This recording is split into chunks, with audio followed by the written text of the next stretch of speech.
Hey y'all, it's Shayna. I know I just gave an update, but I thought I would give another one because a lot of shit happened in just one night. So my last update, I talked about how my ex, the person I had been with for 2 years, how he reached out for friendship.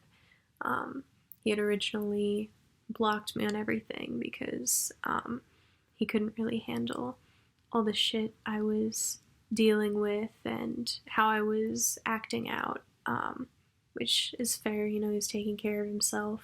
And during his absence, I did a lot of reflecting, and I sort of inadvertently wrote a letter expressing my feelings about this whole situation and the things that he did to me that I feel like he wasn't taking responsibility for, and things that just really hurt. Sort of things that I felt like I never got the chance to say, or I felt like I wasn't articulating well enough. It was initially supposed to be just sort of a form of venting, which I sort of thought it would lead to, yeah, I can't have you back in my life, but just, so that way I could sort of regain power over the situation. But it, as I was writing it, I was like, I think this might actually have a lot of merit, and maybe I shouldn't ever have him back in my life. And so after I wrote that, I wanted to send it, but I wasn't going to do that until he actually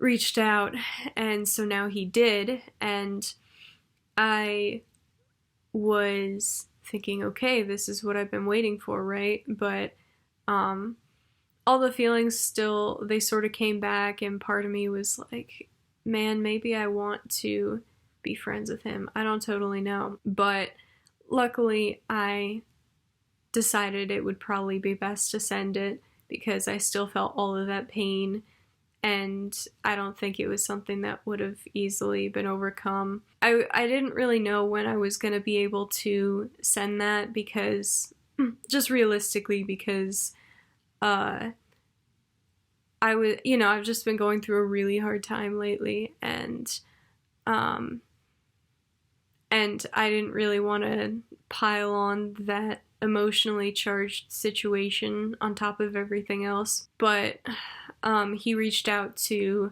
my friend, and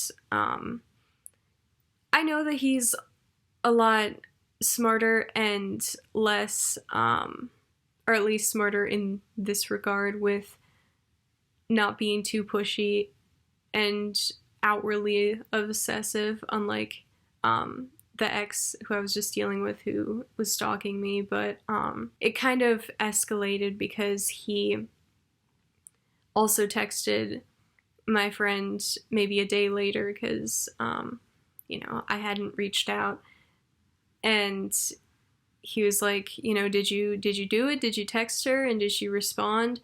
And also at some point, I want to talk to you about like what happened in 2018, which I guess was the year when we started, when he and I had started, when me and my ex started becoming closer. And that sort of pissed me off because it just reminded me of when he overstepped his bounds and texted my other ex, the stalker person, to, say, to just sort of like talk about me behind my back and give him like this warning, just really fucked up shit. I didn't even want to have to deal with it. I didn't even know what he might say. So I basically reached out and I gave him the letter. I sent it to him, and he replied fairly quickly. He said, "Whoa, that was a lot. I wasn't expecting all that." And then said, "Well, can we just be sort of casual friends? Because, obviously we know that I can't handle the serious stuff with your mental issues and everything, for a lot of reasons, most of which you outlined in the letter. But, could we just be friends in the sense of like, we just share music and watch shows and play games and stuff, and then maybe if I'm ever in your town, like we can go on a walk together or something?" And I was just like, what the fuck, dude? You know, it's like the letter went entirely over his head, which was just insulting. I just felt like I had wasted my time. And I guess I wasn't expecting that. I thought that he was going to sort of be able to take it into account more. But no, he really didn't. And honestly, like, after I had that conversation, I don't know if he could have, and I don't know if he ever will. But, you know, I responded to that email and I said, well, I'm not really looking to have these sort of shallow friendships right now, and even if I were, I don't want to have that with you. And he responded to that and said, well, I'm not asking for any sort of commitment for you, which it's like, I didn't say you were. And he's like, I just, you know, I know that we should probably be very distanced and stuff, and we have better priorities than each other, which, I mean, that's true, but still kind of hurt for some reason. And yeah, he just wanted this super casual distance thing. And so I responded again because, like, are you fucking serious, dude? And I said, I don't want any sort of friendship with you. Like, I need you out of my life. And then he responded to that and said, I guess I should just respect your decision, or I guess I'll just respect your decision then. But it was tough because I still had some stuff at his place that I needed / wanted back. That is where things started to go downhill. It was getting a little anxiety provoking and frustrating to sort of wait for his email responses, so I was like, here, I'll add you back on this, you know, messaging platform, and we can talk more about the details. And so we started talking on there, and in the letter, I specifically was just like, you know, can you please not fight me on some of these things that I want back? Because I don't want to regret trusting you with my possessions, is basically what I said. But he fought me on it, on some of the things. And it was just kind of amazing because, not amazing in the good way, amazing in the insane way, in like the are you fucking serious way.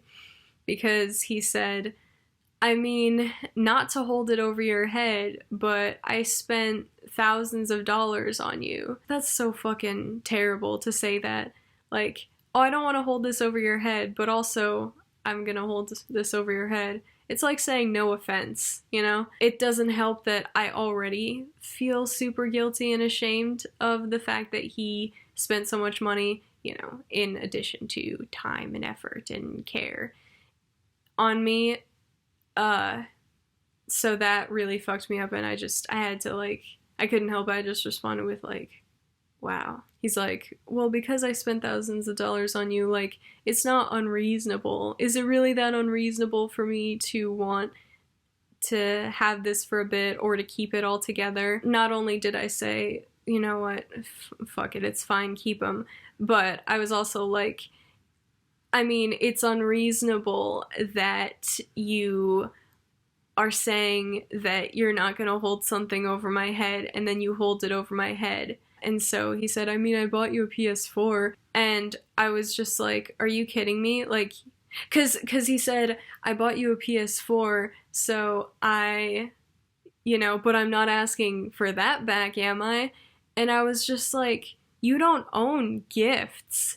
You know, like, you don't own the gifts that you give people. That's fucked up, you know? So yeah, I said that, you know, you don't have ownership over gifts you give someone, and he didn't fight me on that, but he was still just like, oh, well, let me think about these things, let me think about these things that I might not want to give you, that I might want to keep for a bit. He's like, I'll mail it to you later, I promise. And I was just like, I don't want this later stuff. I want this over with as soon as possible. I want you out of my life as soon as possible.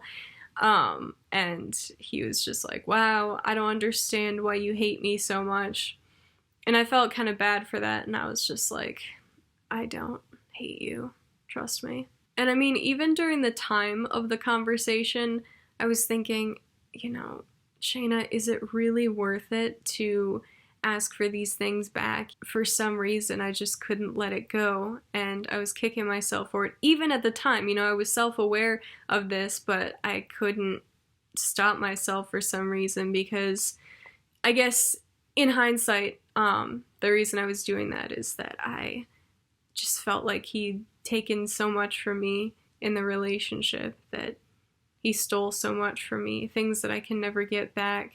Not literally, but, emotionally. And I guess I just wanted to have the last say in that, the final word, to try to get some semblance of control back. But yeah, it was fighting me on that. He couldn't even give me that, so. And then it was just like, he was like, well, this sucks. I kind of wanted to know what was going on in your life. Which, first of all, he really doesn't. I mean, he probably thinks he does, because he thinks that I've been up to a bunch of interesting, cool shit. Which, maybe, but compared to all the awful shit I've been dealing with the stalker and the stomach issues, no. And this is part of why I'm thinking, no, I can't fucking have shallow-ass friendships. Like, I have nothing to say to those people, I mean, I have nothing to say to those people really in general. It's just a boring dynamic, but I really, do not have anything to say to those people right now. There's no fucking way. I need my homies with me right now, I need that support. And I really don't want to be confused by having someone in my life who used to be my biggest support, and now suddenly they have to be the most distanced friendship I have.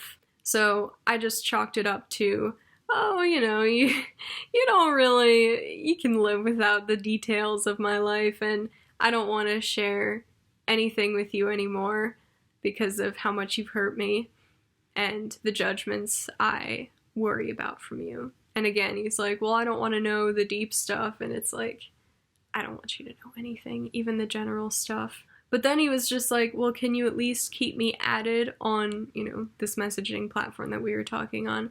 So then that way, you can just send me music. And I was just like, are you fucking serious? And I was like, if you really want access to the music I'm listening to, just keep me added on Spotify. I update that pretty regularly.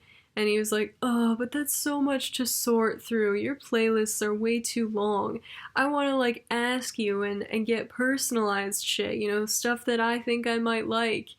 And I'm just like, are you fucking serious? Is this a joke to you? And I was like, do you understand what's going on right now? Do you understand why, how the hell are you taking this as a joke? You're not taking this seriously. And then I just got really honest, and, probably to a fault, but I did. It happened. I was just like, listen, I stay up late and I have nightmares about you, and I'm going through my life with this intense shame that everything that happened between us is my fault, and I'm having a really hard time functioning as a result of that.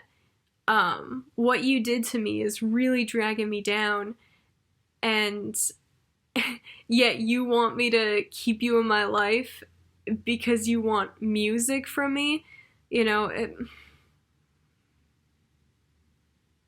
that's fucked up. He just couldn't see anything wrong with that. He wanted things to be amicable, and he was like, well, maybe there's gonna be room for forgiveness and everything. And he's like, and isn't this proof that I don't treat you like an illness? Which is something that, he did during the course of the relationship, or at least I felt like he did. He's always going to deny it, but I don't know. But he's like, isn't me reaching out proof that I don't treat you like an illness, or that I see you as more than an illness, because I'm acknowledging that you have passions and hobbies that I want to be included in, which indicates that there's more to your personality than just your illnesses. Yeah, definitely, someone's interests can be a part of their personality. But the things that I feel like he lied to me about when it comes to misrepresenting who I am, it was more about interpersonal things, you know, everything that I was doing wrong with him and other people and with myself. And that cuts a lot deeper than just like, you have a shitty hobby, you know? And this whole time I was just, I don't know, I was just amazed at this whole thing in the bad way. And I said, wow, you know, you really haven't changed. And he was just like, well, am I supposed to have changed? And, you know, I thought about it. I was like, well, no, I guess not necessarily, but I was hoping that you would at least be able to understand and acknowledge things more, and for things to not go over your head. And his whole thing was just, well, I don't know what's going inside your head. I'm not you. And then I was just like, well, you tended to claim that you know me so well and can read me like a book back when we were together. And then I just started getting really frantic. I started sort of talking out loud, but, you know, sending him the messages with just this thing of like, is it my fault? Is it all my fault? Am I actually the one who's responsible? I don't know exactly why, though, what the fuck I was doing, because for these past few months, I've really been trying to validate myself and to accept this reality, that this likely hopeful reality that not everything that happened between us was my fault, because I truly was carrying that with me for the longest time, and it's so hard to think any other way. It's so hard to divorce yourself from that. But in those moments, I guess part of the reason why I wanted to write that letter and send it to him was so he could understand where he went wrong, how he could learn from that. He would never validate my emotions, which sounds super dumb and minuscule, but every time we would argue and I was upset at him for something, it was always because of my illness, or it was always me overreacting. It's like I never had any merit to my frustrations towards him, or it was always too extreme. But part of that was I didn't feel like he was acknowledging me at all, and he wasn't affirming my reality and saying that I feel this way for a reason. And so as a result, I felt crazy. I felt like everything was my fault, that I was the sole reason that things in our relationship were going to shit. And I guess those feelings just came back. And I even said that at one point. I was just like, you know, I've been trying so hard to heal from this, to get over that commentary that I hear from you all the fucking time in my head of the things you've said in the past, but it's not. I feel like right now, everything's just going back. I feel like all my progress is going backwards. I feel like it was just yesterday that we were having these intense conflicts every single day. So I just got really frantic about it. I just wanted to hear it from him for once, you know? Like, it's really hard for me to get that internal validation, which I know it's important, but even for the most mentally healthy person, we all need external validation. We can't always rely on ourselves all the time to affirm our realities, because I mean, when you get sort of in that echo chamber, that isolation, you can easily distort your own reality. So you need people to keep you grounded. I know that that's not unreasonable. I think it definitely is if you rely on that and you never trust yourself. But in this situation, I guess it was unreasonable for me to ask for that validation from him. And at one point I was just like, it's like I forgot. Again, it felt like all those months I spent trying to build up that internal validation were just lost, because in those moments I felt like I was reverting back to the peak of my illness, and I just sort of begged. I was just like, is it all my fault? Was everything that went wrong with us, was it just me? Like, did I ruin everything? Like, why do I always feel like I ruined everything? Did I really? Do you think that? Like, that's what I wanted to know. Do you think that? And he said, well, I can admit that there are things that I did that were not helpful. I'm not denying that, but I'm not going to say specifically what right now, because I don't really need you, because you get pretty aggressive with it. You attack it. So then that made me think, oh, well, okay, so you're walking a mile in my shoes, huh? But except he wasn't even walking a fucking mile. He was walking maybe half a footstep. But it didn't matter, because just as always, he just refused to really actively take any responsibility. And that really hurt, and that made me feel even crazier, and that made me spiral a lot, and I had massive urges to self-harm and to kill myself, and I felt so desperate. You just want to feel like it's not all your fault all the time.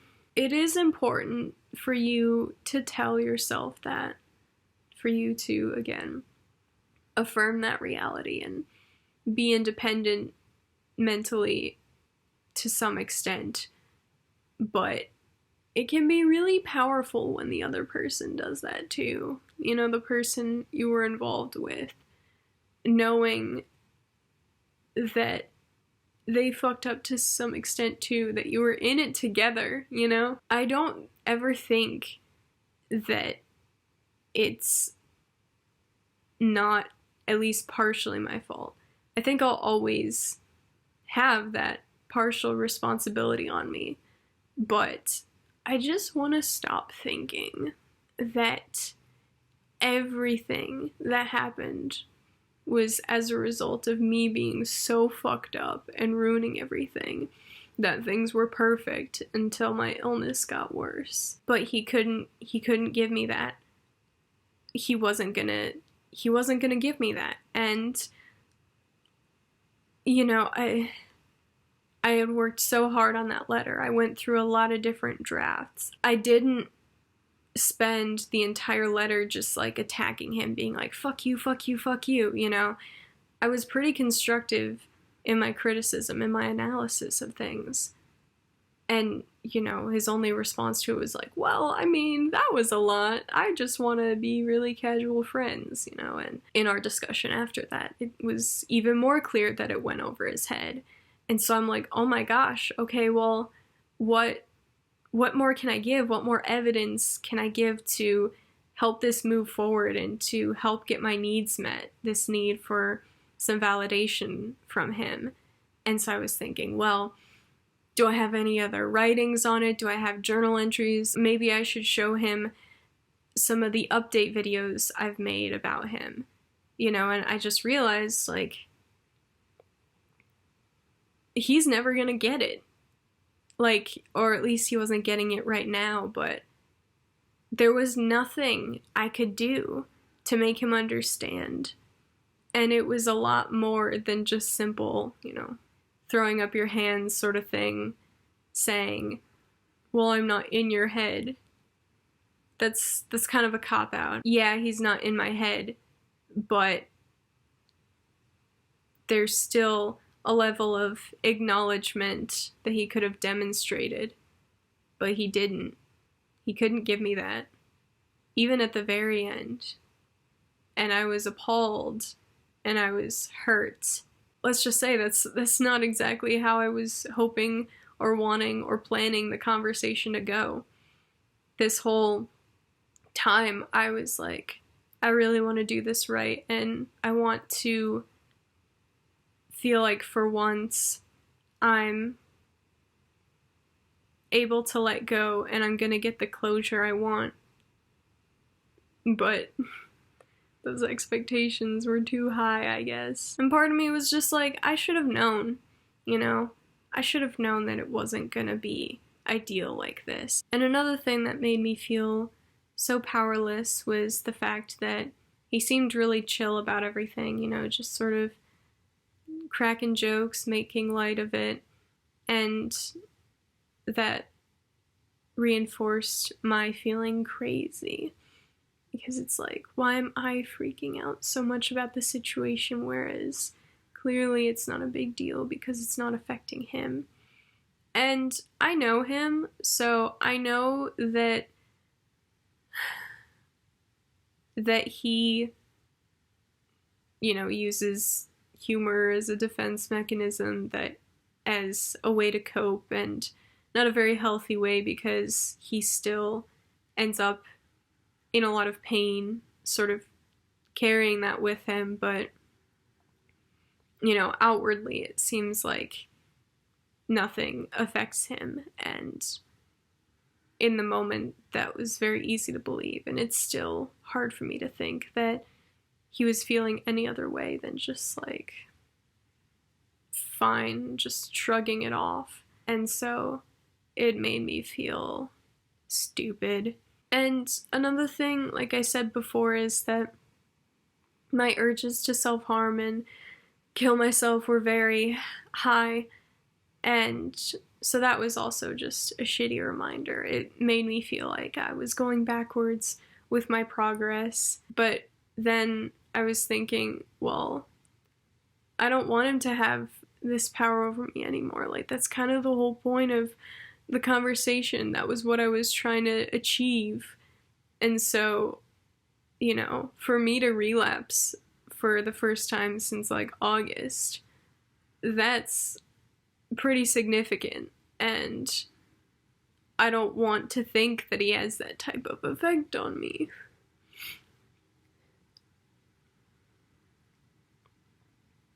But then I felt trapped, you know, because then I didn't have a way to like numb out.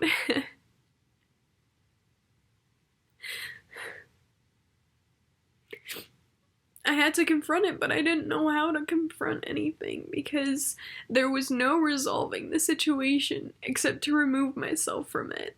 But I was gonna have to remove myself from it and not have any closure.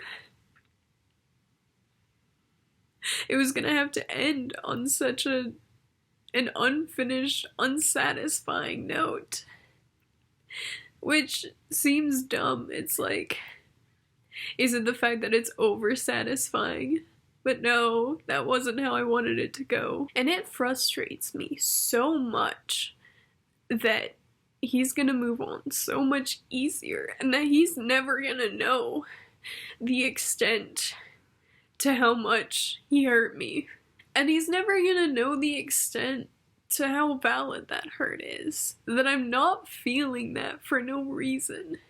It doesn't feel good to be so hurt and so frustrated by someone, believe it or not. And what also hurt is, he told me that he has a friend now he can talk to about things, that he can vent to emotionally, so he doesn't need me for that anymore.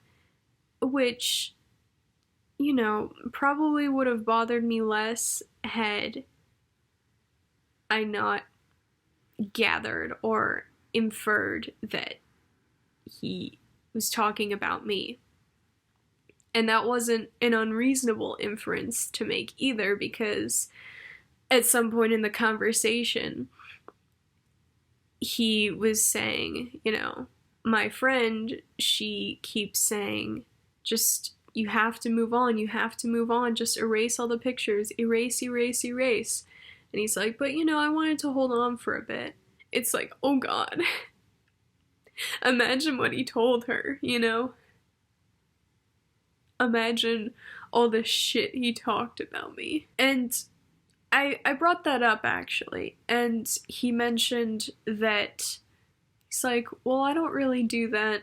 And, you know, in response, I was like, well, you've talked a lot of shit about your other exes. And he said, I really didn't talk about them that much, you know, you're really hyping that up. And then, you know, he actually referenced back to one of them and he's like, you know, I didn't love this ex as much as she loved me, and so I couldn't give her as much as, you know, she deserved or whatever. And he's like, and yeah, that's on me. It's like, oh, so you can take responsibility for that, like 10 years later. Cool. I wonder if you'll ever be able to take responsibility for this. And even if he did, he's never going to admit it, right? Because I hype it up more than I should. But I just said, either way, like, don't bother giving that stuff that you were fighting me on. Don't bother giving that back. I don't want to receive any mail with those things later. I just want it one and done. And then I said goodbye, and he was just like, well, don't say goodbye, but yeah, have a good night. And I was like, what do you mean, don't say goodbye? And he said, well, you know, I'm gonna need to keep talking to you because, like, what if I'm getting this stuff together to give back to you and I find something else, you know, and I have to ask you about it? And I was like, at this point, I don't want to hear from you. Just tell my friend, the friend who's going to pick stuff up from you to give back to me at some point. Just tell him and he'll relay it to me. And I sort of just said goodbye, like, have a nice life, something like that. And he was typing his response, but I blocked him before he finished, so, you know, I never got it. And part of me is like, should I have done that? Part of me is really curious about what he would have said, but based on that whole conversation, I know at the end of the day it wouldn't have been satisfying. It wouldn't have given me the closure I needed. It might have even hurt me more. Anyway, I think that's enough for this update. I will make another video at some point later. Y'all know the drill. And, yeah. Peace out.